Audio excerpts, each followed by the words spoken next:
the picture's everywhere. It's a picture, and it looks like, guys, correct me if I'm wrong. It looks like a boardroom, right? Doesn't it look like a corporate boardroom? Wouldn't you say, Bully? Yes. From the looks of the picture, and it's a picture of Shane McMahon and Tony Khan. Oh my God.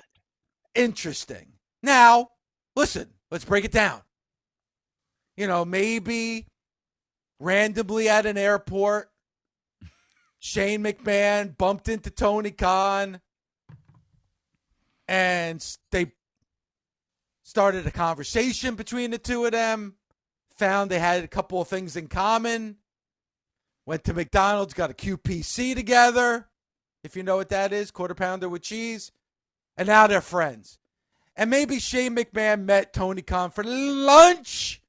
A light lunch. A little lunch, which is very possible. Likely, probably not. Tommy, let me ask you. Yes. Do you think that Tony Khan and Shane McMahon were meeting for a little lunch? Or do you think it might be a little bit deeper than that? Your thoughts, please. From the picture is all I can go from.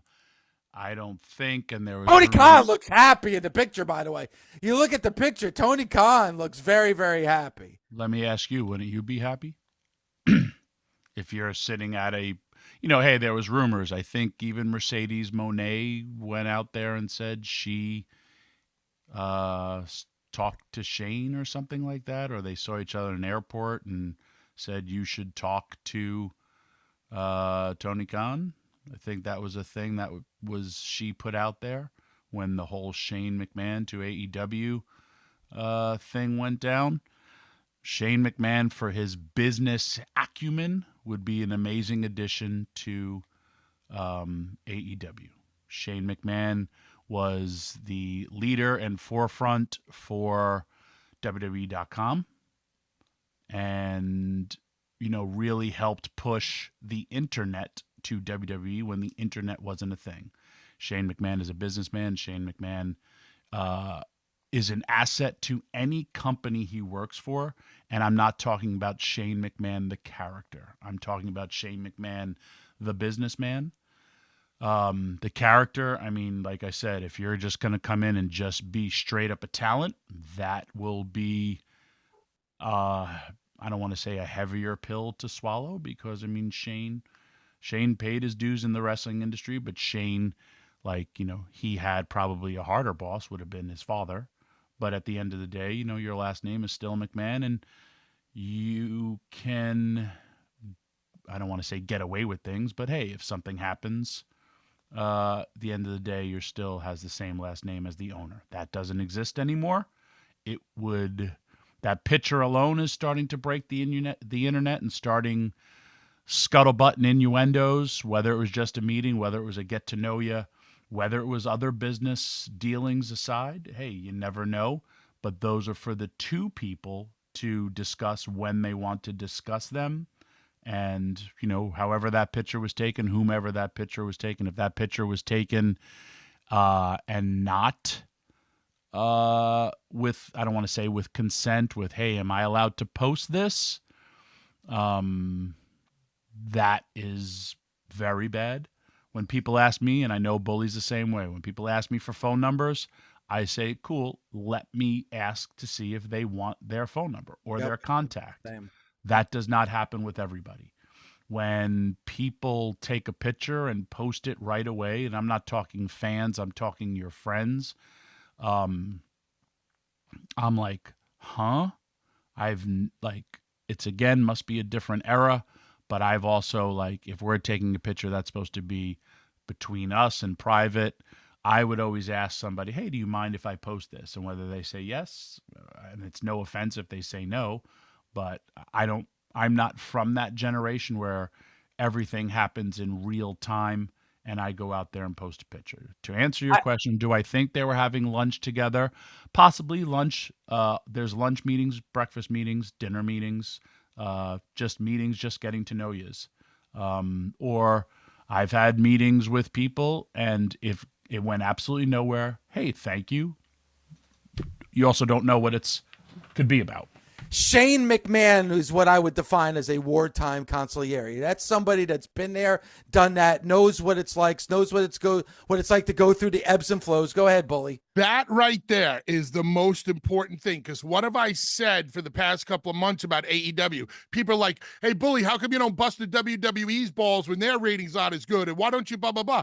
It's because the WWE has proven that they can withstand the storm. They can withstand the valleys and come back stronger. So history tells me I don't need to panic when things are not going well for the WWE, because they always rebound.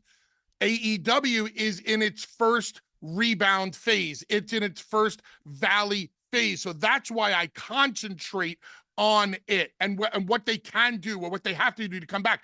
Shane McMahon knows what the valleys look like. Shane McMahon knows what it's like to stare the valley in the face and how to start to come out of it, because he learned from the guy that had to go through the valley, his father. Well, that's what right.